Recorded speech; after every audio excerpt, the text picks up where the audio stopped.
Evening, everybody. 6 days left until the Global Compact for Migration is signed by Justin Trudeau on behalf of Canada. Actually, I think it's Mr. Hassan who will be the signatory. So, I mean, hey, it is what it is, right? This is the petition, and you can sign it. I hope you do. There's about 36,000 signatures, which is less than I thought there would be. I thought people were more angry. You have to make sure that you click the link in the email they send you after you've signed the petition. So perhaps there's an email waiting for your click to make that number go up. And if there isn't, it's worth the time. I mean, it may have an effect, it may not, I'm not sure. The yellow jackets are certainly having an effect. Mr. Macron has backed down on his taxes, and I don't know if I haven't actually checked. I'm going to go check right after this if the protests have eased off. I'm not sure. We'll find out. I have set up, and we kind of did a soft open, and I had some problems with my forum. So thank you for everybody who's reached out to help me and to test with me and to try and create accounts, etc. Please join our conversation. Things are looking all right. You can log in, I think, and you can create your account. And if not, please do email me and come and join us in the conversation. And you can also subscribe to the podcast or just directly read or listen to what I say on the website. Faith Goldy got married, so I thought this is kind of a nice little story. Today, the Toronto City Council had their first meeting and swearing in, and today's when I came across this. Also, I found out that Faith is a very famous Redditor, I think. I believe, well, if you've ever been on Meta Canada or Our Canada on Reddit, then you've probably come across Faith's Reddit handle. I believe she's Ham Sandwich 27. And so that was a neat thing to find out. Celebrities among us. But Faith got married this past little while, and she posted pictures, and don't they look happy? That's nice. That's a little feel-good story. Somebody was saying, is there any good news? There's good news. Look at that. I bet you she has at least 3 kids, maybe 4.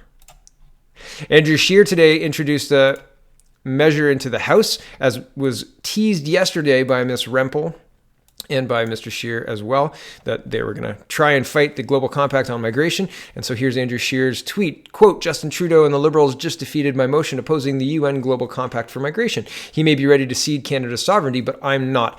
More on why Conservatives support secure borders. And we'll watch Andrew Scheer. Yes, Mr. Speaker, I was wondering if I can get unanimous consent for the following.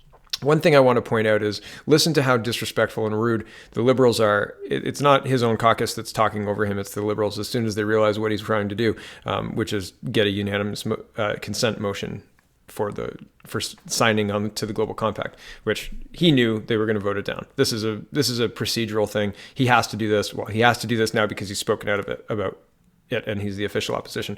So this is the next logical step. I was hoping there was going to be some more ammo in there, but there's not a lot of ammo in this. But again, better than nothing, better than silence. And I appreciate the fact that we went through this procedural step because it is important. Here it is.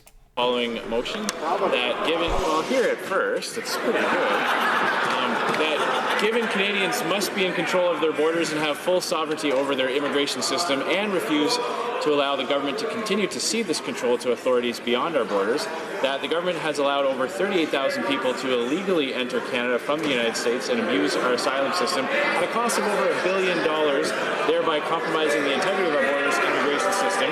That the House call on the government to refrain from signing Canada onto the UN Global Compact on migration, secure our borders, and fix the mess the Prime Minister has created.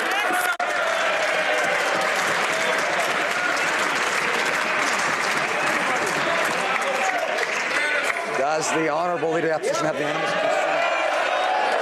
No, there is no unanimous consent.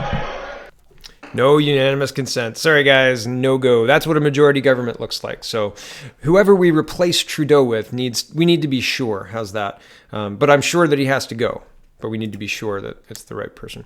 I wanted to attach this as well. This is a Andrew Scheer meme, and it's tweeted out by the OLO BCO comms, and it's just the same visual of what was just said, basically. Here's another meme, and I wanted to show you guys what's going on. Share if you agree. In 2019, Canadians will vote against Justin Trudeau. yeah, put the stuff down there that you want people to do. Great, perfect. And there's another example. There's another example of a blue one. Look at that. They're A/B testing. Which one works better? Personally, I don't like the conservative blue. I like it. I'm glad you guys are doing this. This makes sense. I'm glad it seems like you hired somebody. You took more than my advice. I appreciate it. And it looks good. So at least get your ideas out there in a way that's sticky, right? In a way that's going to make sense, in a way that's going to have people talking. If you spend the time to put together something like this and you fail to put your call to action, you're wasting your own time. You're wasting your own time because people just move on. They scroll. Anyway, I'm glad to see that there's movement. I'm glad to see that they're evolving. I'm glad to see that Andrew Scheer is attempting to hold the Liberals to account. And again, it's disappointing to hear our governing party, the people in charge with an overwhelming majority, behave so casually and cavalierly with Canada's borders. They didn't have the respect to listen to the leader of the opposition say, hey, shouldn't we all agree on this? Isn't this a really big deal? And that speaks volumes to the character of the people sitting in the Liberals in the government seats. We need to send a clear message. And the message is either going to get sent at the ballot box or it's going to boil over and it's going to look like France. Or we're all going to stay silent and it's going to look like the United Kingdom. But one thing's for sure, we don't have a choice to not move forward. We just have a choice of how we move forward. What are we going to do with this hand that we've been dealt from today on? This is a good start. Thanks for watching, everybody.